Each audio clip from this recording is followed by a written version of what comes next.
নমস্কার। আবৃত্তি করছি মহাদেব সাহার সমর্পণ কবিতাটি। তোমার হাতেই আমি তুলে দিতে চাই সব কিছু, এই স্বপ্ন, এই ভবিষ্যৎ। তোমার হাতেই আমি দিতে চাই সাফল্য, গৌরব, বিষণ্ণতা। হয়ে যেতে চাই আমি হেমন্তের নদী। আমার সকল সুখ, সকল আনন্দ, উদ্দীপনা, মোহ, মমতা সবই দিতে চাই এবার তোমাকে।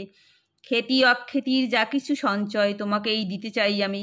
তোমাকে সর্বস্ব দিয়ে কপদর্ক শূন্য হয়ে যেতে চাই। তোমার কাছেই হতে চাই সমর্পিত আমি। দেখেছি জীবনে তুমি প্রার্থিত শুধু, আর সবই তুচ্ছ অবান্তর। এত কিছু আয়োজন, এত কিছু সামগ্রী সম্ভার, কেবলই বাহুল্য শুধু।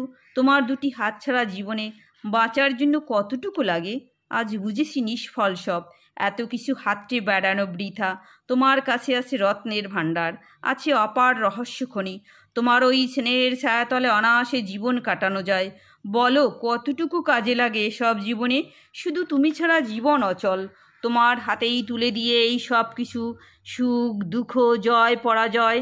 হয়ে যেতে চাই আমি অনন্ত বাউল, হয়ে যেতে চাই আমি মনে প্রাণে আশিক দিওয়ানা।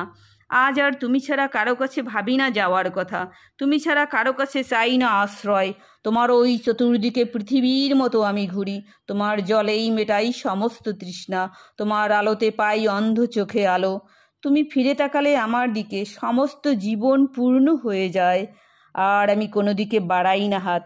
তোমার এই স্নেহটুকু পেলে, এই সমর্থনটুকু পেলে, পেলে এইটুকু আশ্রয়, আমার থাকে না কোনো প্রাকৃতিক দুর্যোগের ভয়, কোনো দারিদ্র্য বা অভাবের গ্লানি। তোমার সহায়টুকু পেলে জীবনে থাকে না অপূর্ণতা। তোমার হাতেই তাই তুলে দিতে চাই আমার জীবন। আমি সব তুলে দিয়ে এভাবে পরনির্ভর হয়ে যেতে চাই। লক্ষিন্দরের মতো তোমার হাতেই হতে চাই পুনরুজ্জীবিত।